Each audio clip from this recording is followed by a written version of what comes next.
sort of knowing what it is they're here to do. I mean, who would have thought that an attorney would know that at the age of like a kindergartner would know that he wants to be a divorce attorney? I mean, like, I didn't even know the word divorce at 5, right? Or he knows that he wants to be an immigration attorney. Those are 2 gentlemen that I had on the call before. Or a woman that is lying in post-operative breast double mastectomy who designs intimate apparel that is much more comfortable for women in her situation after coming out of surgery. So these individuals that I have on my show are amazing people who have amazing skills, and they're like daredevils, and they just go forth and do what it is they want to do. So I just wanted to sort of make that brief and let people know that my show is for every man. It is about every man, every woman who is committed, and transgenders as well, who is committed to living life their way. So with that said, I'm not going to go into what I did this weekend. Oh, I went to Afropunk. Yes, I did go to Afropunk. I went to Afropunk. There was men in dresses in men, titties and bums exposed. There was every color hair that you could possibly think of. It was great. I thoroughly enjoyed it. And I do suggest that if you get a free moment next year, you should visit Afropunk just for the experience. So anyway, enough of that. And so I'm going to welcome Lidia Bonilla to the show, and her company is called House of Plume.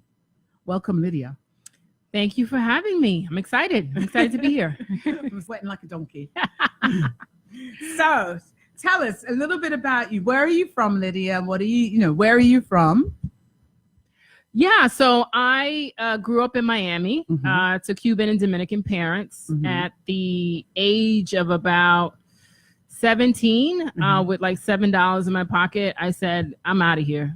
And out of Dade County, and I got on a plane to New York and got a scholarship, and just got into college from there, and really just started my life. And I haven't thought about returning since. Right. So you came here to New York when you were 17. I am absolutely sweating, and my bag is way over there, and there are no interns here today to get it for me. I'm suffering. So you came here with $7, less than I did. I came here with $60. Yep, $7. I remember we landed at Newark Airport. You came by yourself? No, you had a friend. I came with a boyfriend who was an ex-con. Great life choice. At 17. At 17. And I said, you know what? Yeah, I'll follow you to New Jersey. Yeah, that sounds like like a good idea. And he said, what? And he said, oh, well, you can go to Hofstra University. And I was like, what is that? I didn't even know what Hofstra was. Right. And so fast forward, I got there, got a scholarship, and that's it. So you were smart. I was smart. I like bad boys, but I was smart in the sense that I did keep up really good grades, and I was like really active in everything. So what did you study in school? I studied finance. Finance. Okay. Bad boys and finance. Yeah. Okay. Yeah. And so then you graduated. Yeah, I graduated from Hofstra, went straight into banking, and within I knew I didn't like it within the first year, but I was there for about 4 years.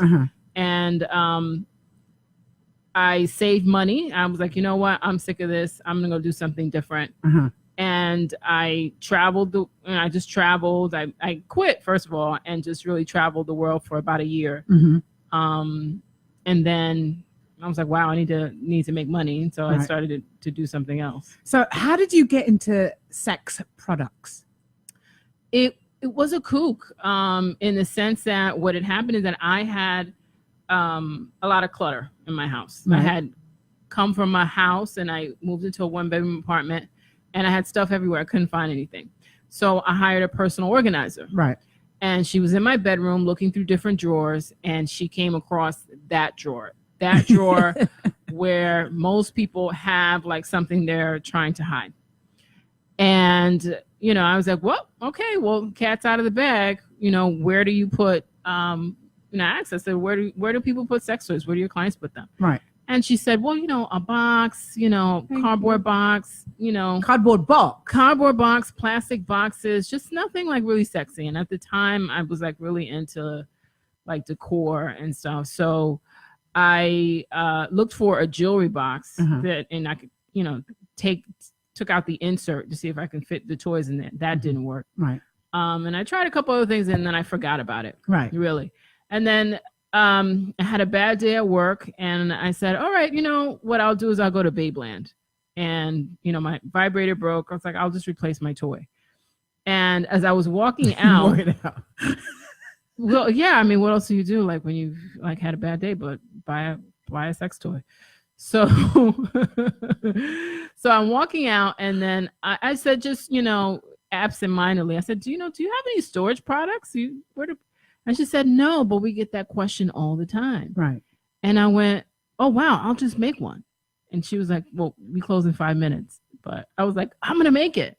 And then I remember standing outside the store and I went on Facebook and I asked people, like, where do you put sex toys?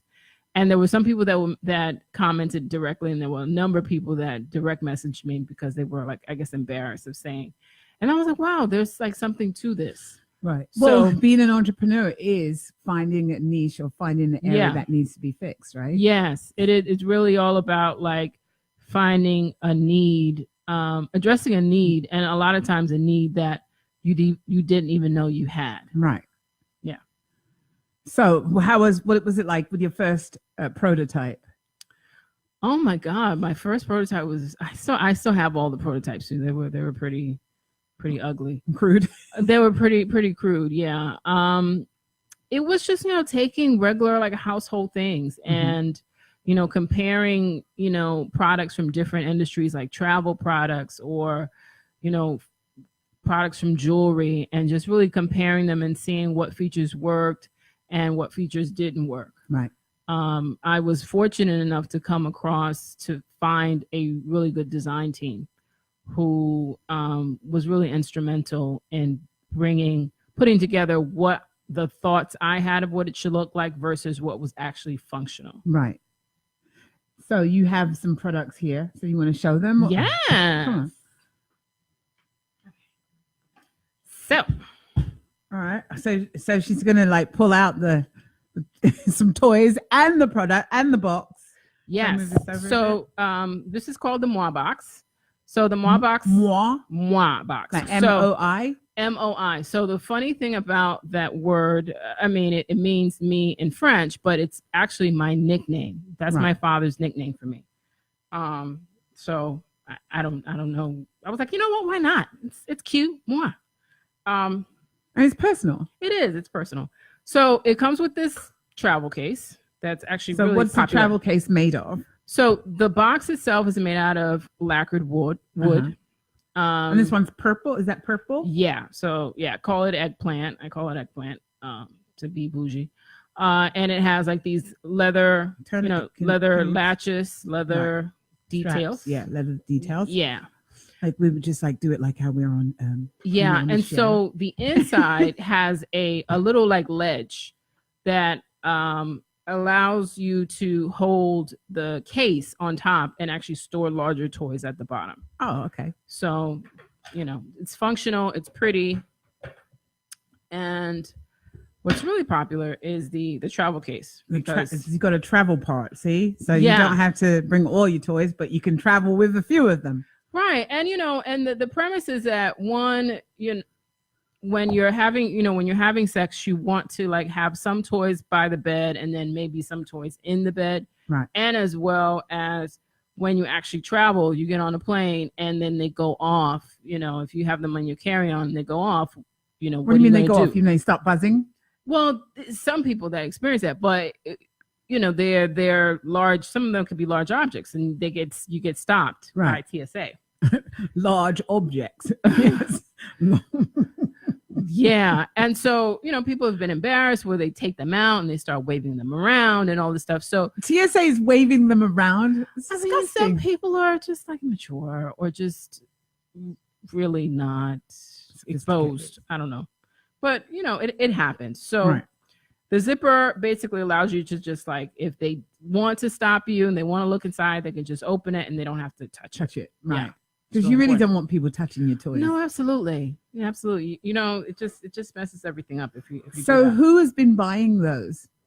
So very interesting. What I came across when I launched is that half of my customers are men. I really anticipated that the majority of customers would be women. Mm-hmm. And it turns out that men are buying them for women. Oh, okay. I thought gifts. Men were buying them for men. So that's a portion, but the larger portion is they're buying them as gifts for anniversary, Valentine's Day, Christmas.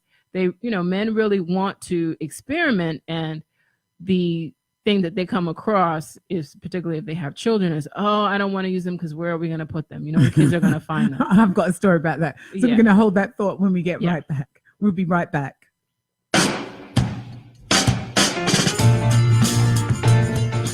You're listening to the Talking Alternative Network.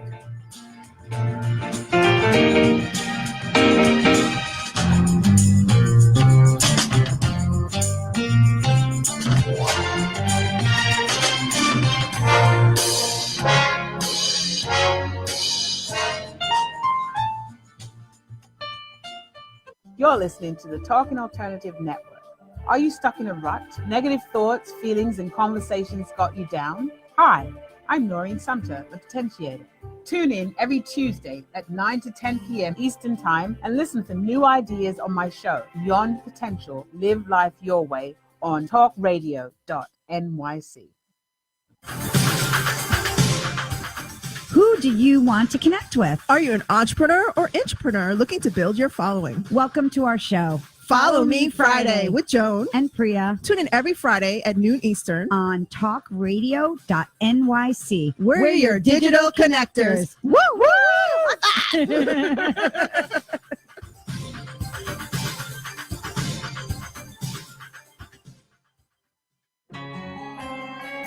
Talking Alternative Radio, 24 hours a day.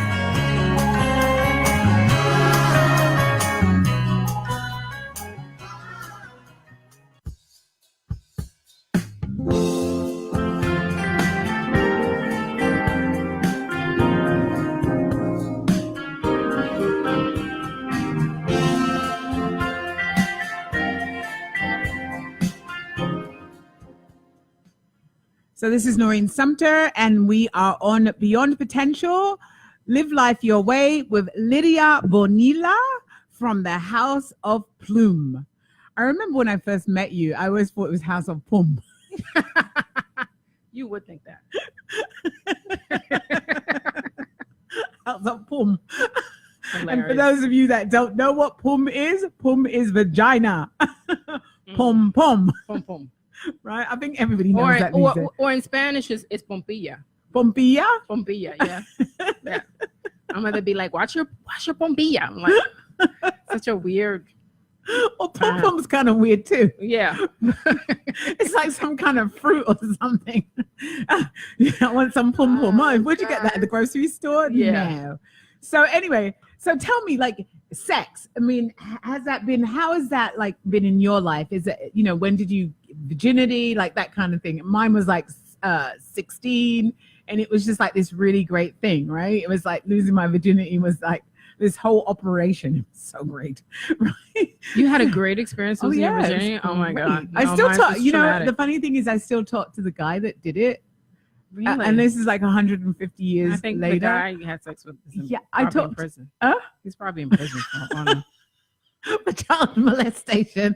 No, the guy that I had sex with, he lived on the street. We grew up together. We're still friends today. We still talk at least once a year. I call him up with a funny voice, and it's really great. I mean, I think that sex is critically important, and I think that your first experience should be great. It should be at least enjoyable, not like, I don't know. Mine was great. I did a whole study. Well, my first experience, I was 14, and I simply had sex because the guy said that I should, because that's what you do when you love someone. You said you love me, right? So you'll do it. And I was like, I guess.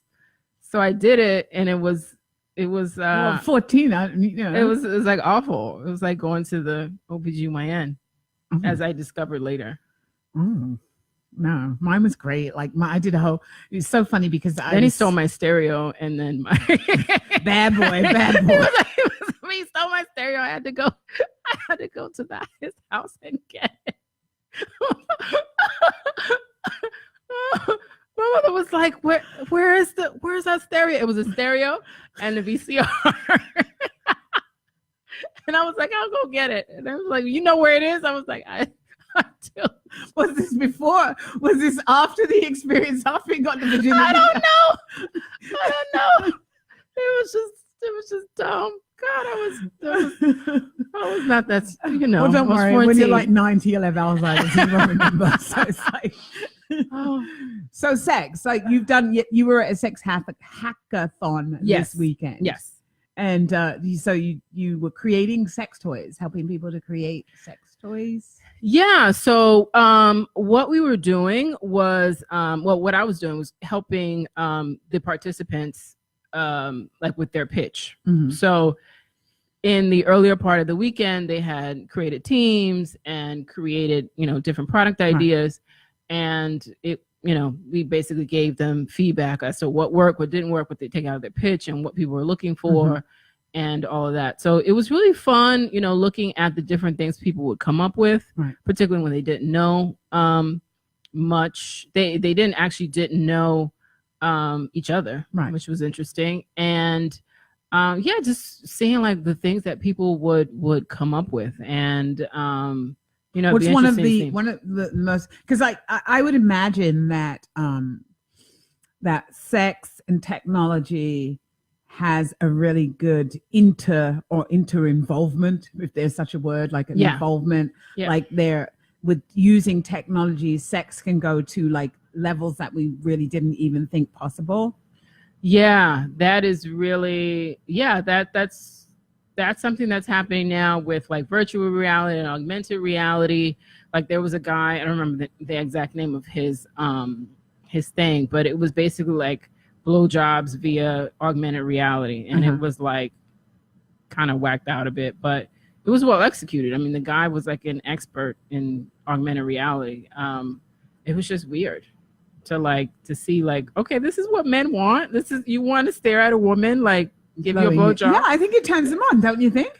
I think it does. And if you're a man out there and hey Mark, if you're a man out there and you think that staring at a woman while she gives you a blowjob, what's the experience for you? Does it turn you on? Does it excite you? Do you like to watch? Call us and let us know what your experience is.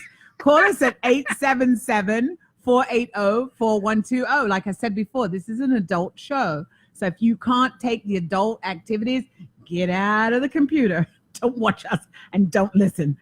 So, I think that I remember when I was a youngster and there was this movie with Charlton Heston's Logan's Run, right? I I heard a little bit about it. Yeah, Logan's Run. Yeah. And so inside of Logan's Run, they had this, nobody had sex anymore because we were so polluted, right? Babies came off of the conveyor belt and there was this room that you went into. And I guess at that time it was like, and this is like, everybody just did this, right? And that's how they got off. So, but what I'm realizing is that if you think of Logan's Run today, they were actually talking about technology. Technology was the thing that they implemented because they couldn't have individual sex anymore.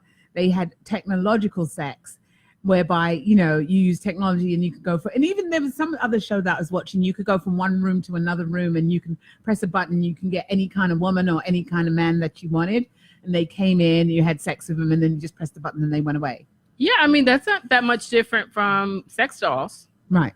Which is becoming more and more common. Those things are so expensive though. They're getting down in cost. They started off really expensive and now they're much cheaper. Like once mass production enters, it can get right, because cheaper. I was watching a show, it was like $30,000 for a sex toy. Oh no, it's like a quarter of that now. Oh really? So you can get one for like 10? No, like was five. Five. 4 less than that, I think. Yeah. my God. It's so weird. I am not a. I can understand the usage for people who would not have connection any other way. You know, for people who are either disabled or are really like, you know, freaked out about interacting with people. Like people who have immense phobias or something like that. Exactly. You know, they're dealing with something, and then if they, you know, if there was an option between no connection and a sex doll, then I can totally understand it. Yeah, but the thing about it, sex dolls are usually women dolls for men. Are there any sex dolls which are men for women? I have seen that. Yeah. Oh, you have? I have. Yeah, I have seen that. But I don't know how, if women would be into that. I mean, I want a man to like cook and fix shit. I don't. Can a sex doll do that? But what if can you hook up the cable? Can you like fix the wires you that are can hanging pay somebody out? to come in and do that? I guess. You know, that's what I would want a man to do. Like, go cook something. Go. I mean, but I think that I mean, it's the same as a vibrator, right? A sex doll. Well, they're much more sophisticated as far as like some of them can like interact with like. They can interact with and they can learn your movements and learn your movements, and they have all these facial expressions. It's creeped out. It's creepy to me. Honestly, it's creepy. What's more concerning for me? You can't store that in the box. Well, absolutely. And you make bigger boxes. Right, bigger boxes. But what's really concerning for me is that the premise that people think that they would be able to just order a personality, order a woman to do what she wants, what he would want her to do. Well, and he would never have to deal with himself. He'd just, press a button, or no, I don't want her to talk back, or no. It just sets up like a really false reality and like an inability to really communicate. I think it would just. So what about like, I mean, like what if you had a husband and he wanted a sex doll? I'll just let him have it. I mean, I guess you're married, you know, you can keep an eye on it. What did people say? Thank God, I thought it was too late. What? But boys, what time? Oh, okay. All right. So go ahead. So yeah, I would just let him have it. Yeah, I mean, I guess it just all depends how long you've been married and like what your but what if that's his thing? I mean, like, you know. No, it can't be your thing. It cannot be your thing. No. I am your thing. That's it. That could be your but this thing doesn't get a headache and doesn't get mad at him. Yeah, no, it can't be your thing. That I'm not going to share my house with no damn sex doll. No. Really? No. Absolutely not. Really? No. I am the head bitch in charge. No. I think I would let him have it. Yeah. I think I would let him have it. You can have an experience, but if like, imagine if he just like set it up on the couch and be like, No. oh yeah, we gonna sit down and watch Power. No, we not doing that. No, he can't sit and watch Power with it, but he can have it in his little study or something. he can do his business. I think I would just let him have it. It's a toy, Okay. So like sex. So what's the weirdest, well, not weirdest, what is the most adventurous, because I don't think there's anything weird about sex really. Mm-hmm. But what is the most, I know what I don't do, but like, what is the most adventurous thing that you've experienced in the world of sex, in your creations, helping people create toys, or even in like courses that you've taken and things like that? And would you recommend these things to people?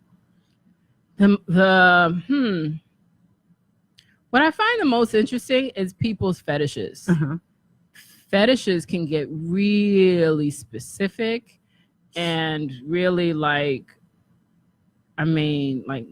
mind-blowing, like what people are into. Yeah, people are into some weird stuff. Yeah. Like sitting on cakes with naked bums. Yeah, or like the I could do that. I think it'd be good to just do it for one time, Oh God. Okay. But what like people who dress up, that's like cosplay? Yeah, like people who dress up in costumes like that. I like that. What's wrong with that? Yeah, I can't do that. What's wrong with that? It's nothing wrong with it. I think that's great. I think it. No, not. I'm talking about like getting dressed up like as a Disney character. Oh, I think that's great. I think or that's fun. being or like diapers. There's just like people are just into a lot of things. But I think a lot of it is a lot of it is just things that are repressed from childhood that people are expressing. Mm-hmm. And if it's a healthy expression, I mean, who cares? I know there's some people that like to dress up like babies, and if they have enough money, they have a whole nursery. Yeah. And then I've seen people that like to have things like desserts and things thrown at them. And, wow. I've seen people that like to dress up or get together with cuddly furry animals. Yeah. So what are they called? I've seen that. I can't remember what they're called, but like, yeah. So I don't think anybody, as long as it's not harming anyone. It's just an expression. Yeah. I think it's just and really I think also it's important. Yes, it's important to, if you meet somebody and they're into cuddly toys, I think they should let you know that they're into cuddly toys. Immediately. Because it's like, I mean, I think it would go over my head for a little bit. Like I walk in and you've got like millions of cuddly toys. I think it would go over my head until I realized, oh, he's one of those. He likes to do. As long as they let me know, I think I'd be okay with it. As long as he's not spending all the money on cuddly toys. Anyway, we're going to take a break and we'll be right back. Oh, God. You're listening to the Talking Alternative Network.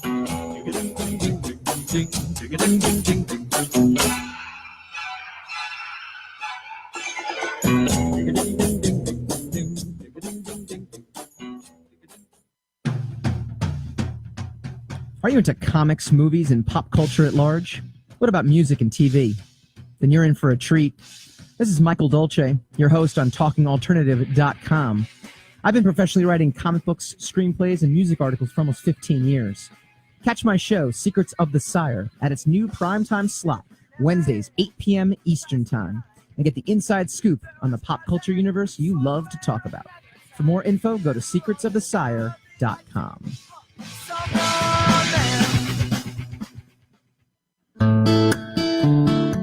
Are you feeling unhappy with your body, shape, or size? Ever feel out of control with food? I'm Elizabeth Tripp, your host of Nourish the Soul. Join me to uncover the root to these imbalances and discover a permanent solution to living a healthy life. Join us every Wednesday at my new time, 7 p.m. Eastern Standard Time on talkradio.nyc.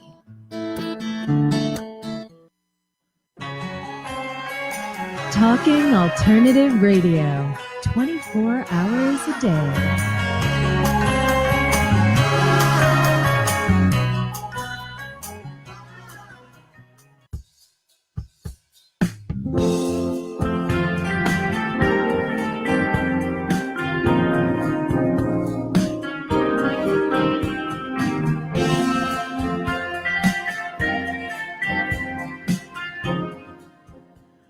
And so we're back. This is Noreen Sumpter on Beyond Potential, Live Life Your Way. And tonight we're talking to Lidia Bonilla, who is the founder of the House of Plume. Lidia creates intimate sex toy boxes. Yeah. So that you can put your sex toys away and have them in a nice, neat place. There's also a travel case if you want to take your sex toys on a trip with you. Or you might want to have them by the side of the bed, and you might want to have some in the bed, as disclosed by Lidia. So I want to share with you a quick story about a toy, right? So, there's a little girl that I used to come to my apartment every day, and I'd take her to school. So one morning, she comes down early, and I was in bed with my boyfriend, and so the sex toy, I had this big blue sex toy, right? This big blue monster, right? Sex toy. And it was just like lying on top of the bed. And so she comes in because my door was open, and she would come in. And so she picks this thing up and she goes, "What is this?" And I'm like, "Oh, Jesus Christ." I said, "It's a baton," right? It's a baton like this. And she goes, "Oh, what do you use it for?" And I says, like when you're running races and you need something for your foot. Just making up all this crap, right? God. And so she goes, "Oh, okay." So another time she comes in and there's another one. She goes, "What's this?" I said, "Oh." She goes, "You guys, you just love your foots, don't you?" Yes, we like big feet. We like your foot. So Like now it. she's like 16. She goes, Noreen, you said to me last year, Noreen, you know when I was a little girl and I came down the stairs and you had that foot on the bed? She goes, it wasn't. She says, it wasn't a foot, was it? She goes, it was a sex toy. And I says, well, now you're grown up. Yes, it's a sex toy. But yeah, I guess you make those, the box is a really good place to store them. Yeah. So that your children don't come down and pick up your feet. So like if you got feet lying around on the bed or in the bedroom and your children come in, the box is a good place to put them. So what are some of the stories that you've heard about people and their sex toys? I know, like, Oh my God, I've heard so many. The most interesting one, or like the quirkiest place, what I hear is like the quirkiest place people put sex toys. So one woman would put them in a diaper box because she said that's the last place anyone would look for them. She put them in a wipey box. How many people live in a house? She had kids. I don't know how many. Oh, she had kids. Under the bed. I've heard a lot of stories of death packs where packs. Yeah. So people say, in the event that I die and someone is coming into my apartment, you are responsible for getting these toys out of here. Why? Yeah. What is that? The shame. They really think that, people are really going to judge them. And that Death packs. Oh my God. Then they'll have to explain like that. Mama was a freak. Yeah, well, whatever. I don't know. People just have a thing that it's like it's the worst thing that could happen to you. I bought my poor mother. I bought my mother her first sex toy. I also bought my sister a sex toy, and she put it in the Goodwill box. What do you do with that dildo I bought you? She goes, Goodwill, I put it in the Goodwill box. I said, you put it Goodwill. in the Goodwill box? She says, yeah. Yeah. That's really weird. No, but the death pack is, come on. Like, are we still in that age, the dark ages, where it's a shame to have it? It's getting, people are more liberated now, but that I still hear that. Wow. So you should get, maybe what you should have is boxes with a combination lock. It does actually have a combination lock. I don't think is it here? But yeah, it does have a combination lock. Like a three numbers. Lock. Oh, so nobody'd be able to get in there. So like if you got a death pack, they'd have to bust it open or something. Yeah, I mean, look, I didn't make the box like, to make it so hard that if you can't get into it when you're having sex, you know what I'm saying? I didn't want to make it so difficult. Right. But I did want to make it discreet so that it didn't get confused with something associated with sex. So what's your interpretation of people and the idea of sex? Are we becoming much more liberated? What's going on? Depends. Sex is great. So, I mean, sex is wonderful. It's amazing. It's an incredible expression of, who you are. And it's healthy for you as well. It is. It's incredibly healthy, right? It does so much for your skin and for your just your overall mood. Right. It depends on what we're talking about, like where in the world we're talking about. I think here in the United States, there's a fight for identity of what, the sexual identity is what a sexual identity is. What do you mean by that? Well, it's becoming much more acceptable to be either gay, transgender, or non-binary, or, just have all of these different expressions around. I don't understand the non-binary. I have no idea what that means. That basically means not wanting to be labeled. Yeah. That there are people that are, gender fluid, right. So yeah, when I meet people in that realm, I mean, I ask, what, how do you want to be? And they usually say my name. Either that, or they might mention it, but yeah, I don't get too hung. I've only known one person that did not want to be referred to as a she or a he. Mm-hmm. So I just called it by. Well, see, there you go. I just called her by her name. Right. Right. Because it's just it's something that I was born with. Like, I know that you're a he or a she. It's just the way I see you. So it doesn't mean any offense if I call you a he or a she. Right. I mean, I can try. Well, it's the limitations of the English language. Right. There are Exactly. the other languages where, gender fluidity is not such a big deal. Right. Well, maybe, different languages and Yeah. stuff, but it's like he, she, or the next thing is it. This is it. This is it. This is it. Yeah. So do you think people are getting a little bit more liberated here? I always thought that when I first came here and when I used to watch TV, I thought that Americans were extremely liberated. And then I realized, we're not as liberated as we say we are. I think Americans make a big deal about talking about sex in a very immature way. Uh-huh. So the demonstration of sex, like What's the call-in number? The call-in number is 877-480-4120, and this is for Andy McDunn. Go ahead. I'm sorry. Okay. So yeah, there's that. I mean, there's what sexy is defined in our society. It's still a Barbie doll. Oh God. That type of thing. And then there's different expressions of it. But then at the same time, then you have the what happens via like religion and the government coming from a completely different spectrum and Right. trying to limit it. So I think the United States, or really Western culture, is in a fight for what is it going to look like. Speaking of sex, do you think that they should actually legalize prostitution in the United States? I mean, we're actually doing drugs like cannabis. What about prostitution? Do you think we should legalize that? Legalize prostitution. I think we have a caller. Oh, we've got Andy. Who is Andy? Put your headphones on. Oh, okay. Hello, Andy. Hello, ladies. Hi, how are you? Hi. I am doing fantastic. How are you? Wonderful. How can we help you, Andy? Hey, What's just your curious sexy about talk the box. tonight? Oh, you're curious about the box? Yeah, where do we order it? Where do we go? Well, so you can go to houseofplume.com to order them, as well as I just signed on with a great national retailer, Adam and Eve. So if you are a customer of Adam and Eve, please purchase them there as well to show support. So House of Plume, do you want Now, to spell what about that? the couch auction? Has the couch been auctioned off yet or no? Thank you, Andy. Have a great one. Andy's a little strange.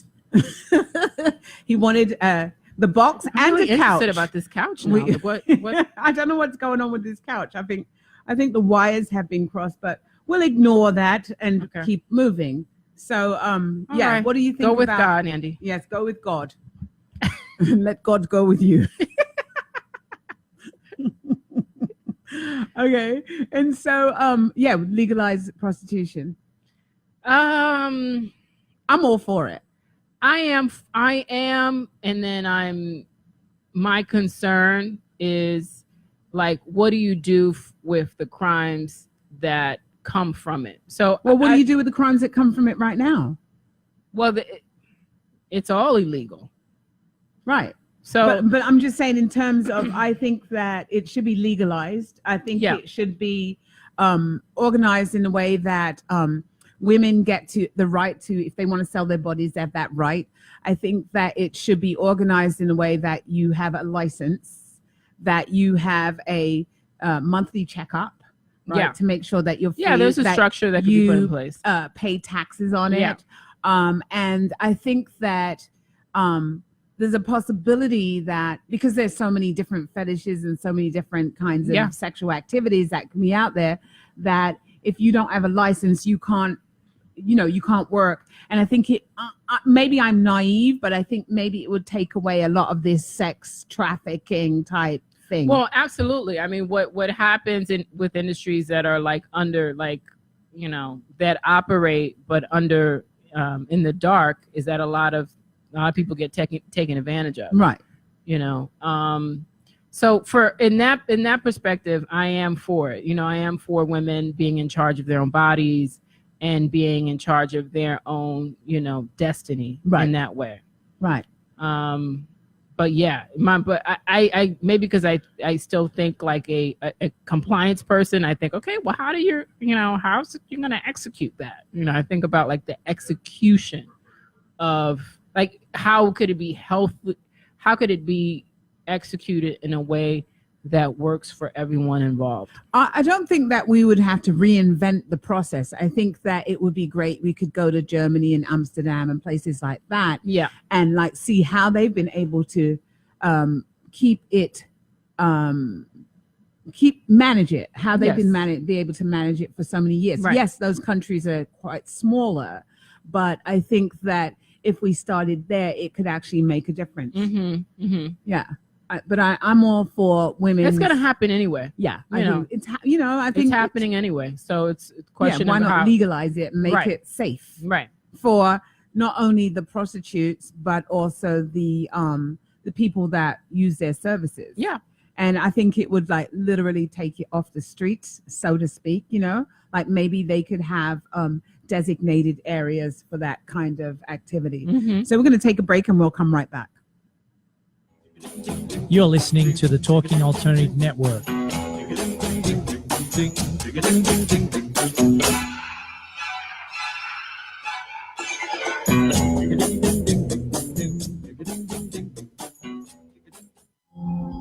Are you a conscious co-creator?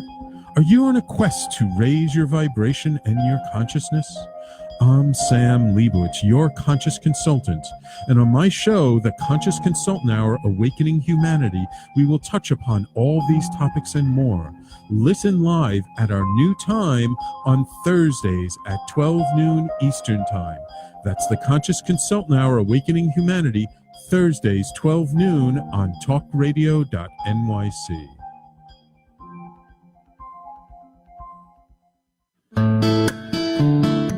Are you feeling unhappy with your body, shape, or size? Ever feel out of control with food?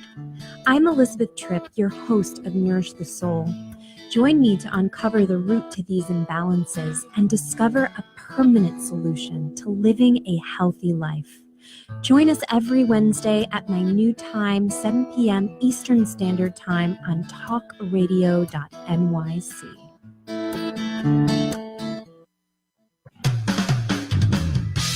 TalkingAlternative.com.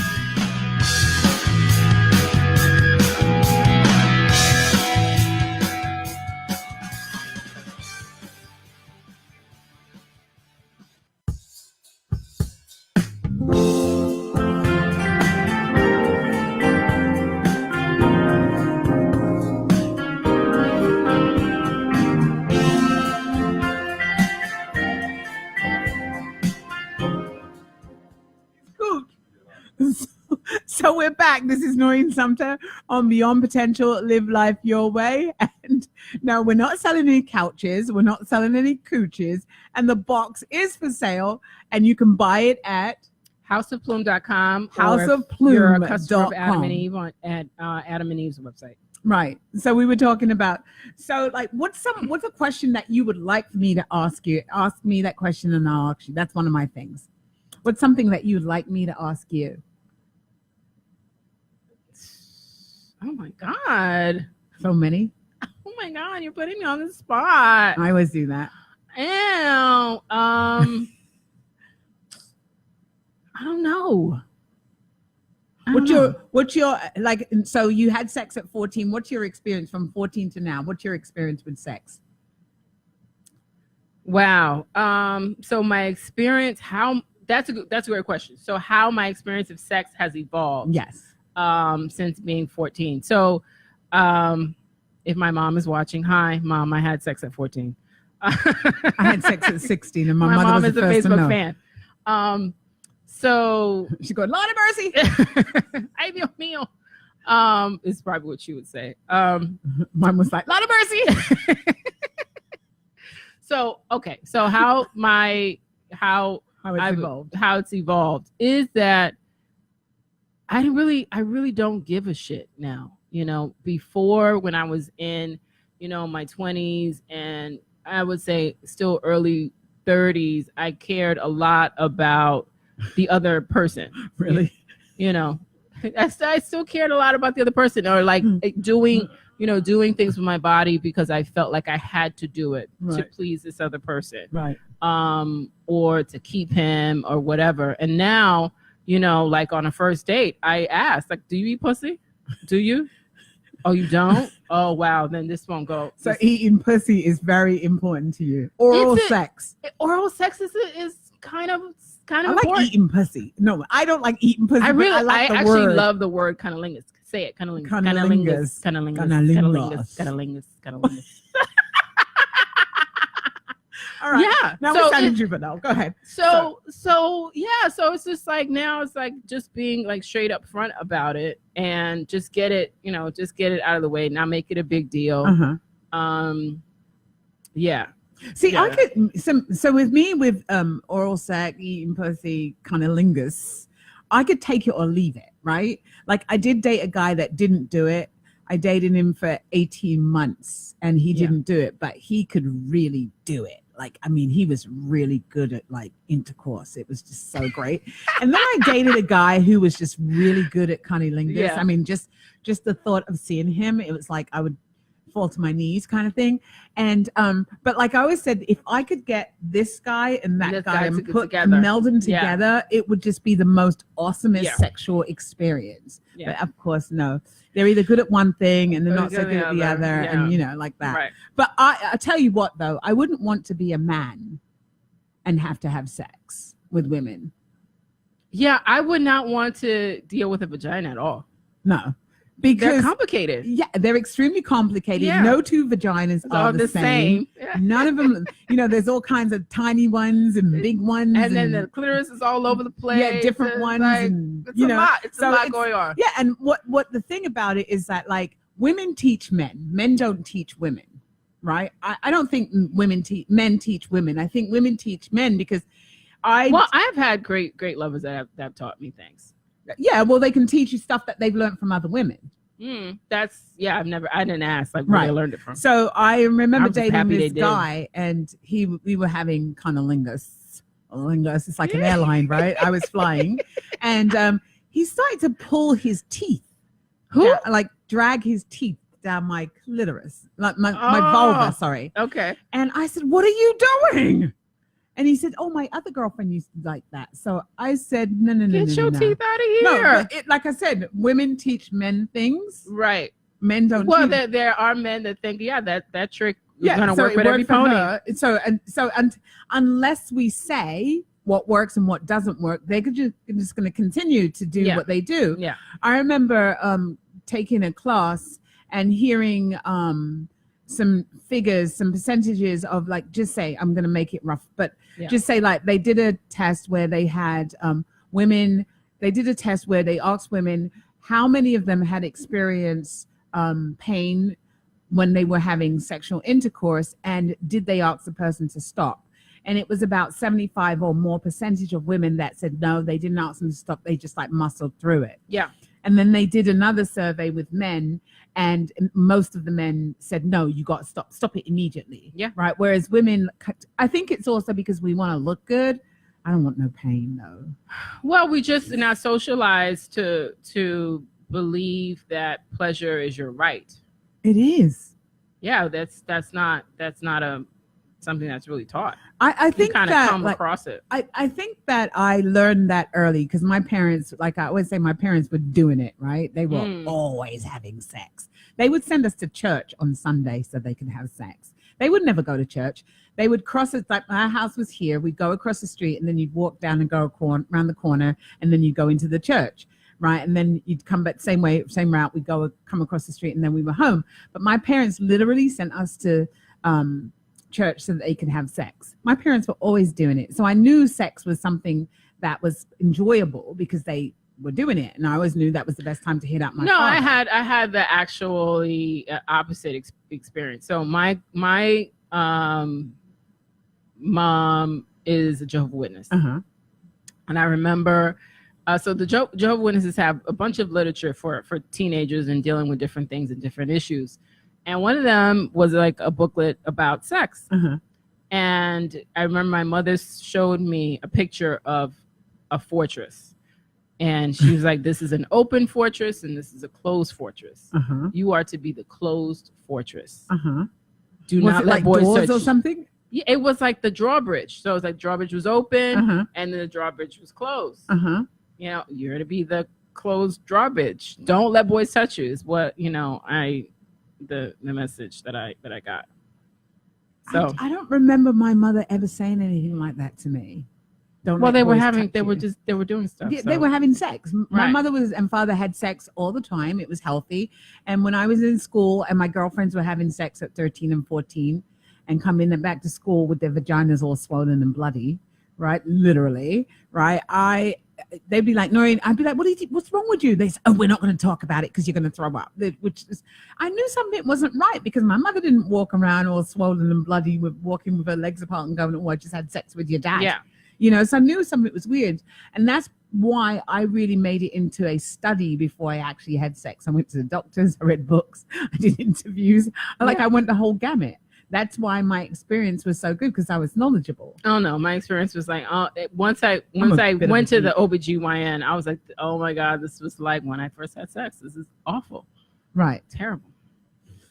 So that's another thing, OBGYN, right? Treatment, taking care of that, you know, beautiful little space. Yes. Yeah. Yeah. And you do have to, like, you know, orgasm normally because what could happen, a lot of women experiences, your uterus can actually drop. You can, it's called, I think, prolapse uterus. And it's actually from not having any activity. Well, I'm fucked then, and I.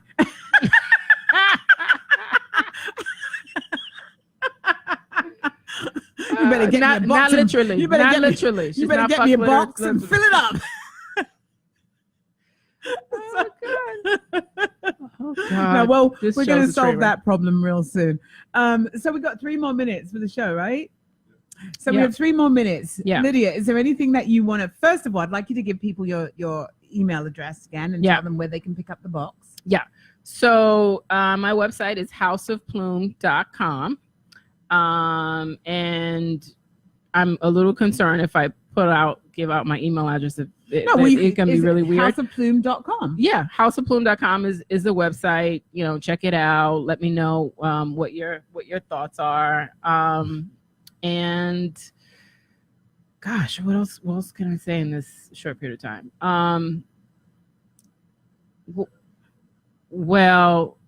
So the box itself is $99. If you sign up for the newsletters, it's 20% off. And the travel case is also sold separately at $24.99. Oh, good. So you can start with the travel case and build yourself up to the one that you leave on the bedside table. Yeah. Right. So, Lydia, I just want to say thank you so much for coming on the show. Yeah. I hope you had as much fun as I did. It was fun. I learned a lot. You did? Yeah, I did. That's good. And I did not know about like all that the fur stuff. I knew something about it, but I saw the plushies. Yeah, I saw it and I just like shut it down. I think I could be a plushie. I like dressing up. Yeah. You know. Okay. I know it sounds terrible, but I really think I could be a plushie. Okay. I like dressing up. I like teddy bear fur. Okay. Okay. Just none of these silly guys here. Right. Ever call me. But anyway, I just want to thank you for coming on the show. I really appreciate it. Thank you so much for having me. And would you come again? Absolutely. Great. So I just want to say thank you all for listening, even the naughty men that were calling in and saying naughty things. Thank you. Thank you for being on the show, and thank you. And I'll see you again next week. This is Noreen Sumpter from Beyond Potential, dressing up like a plushie. See you all soon. Bye. You're listening to the Talking Alternative Network.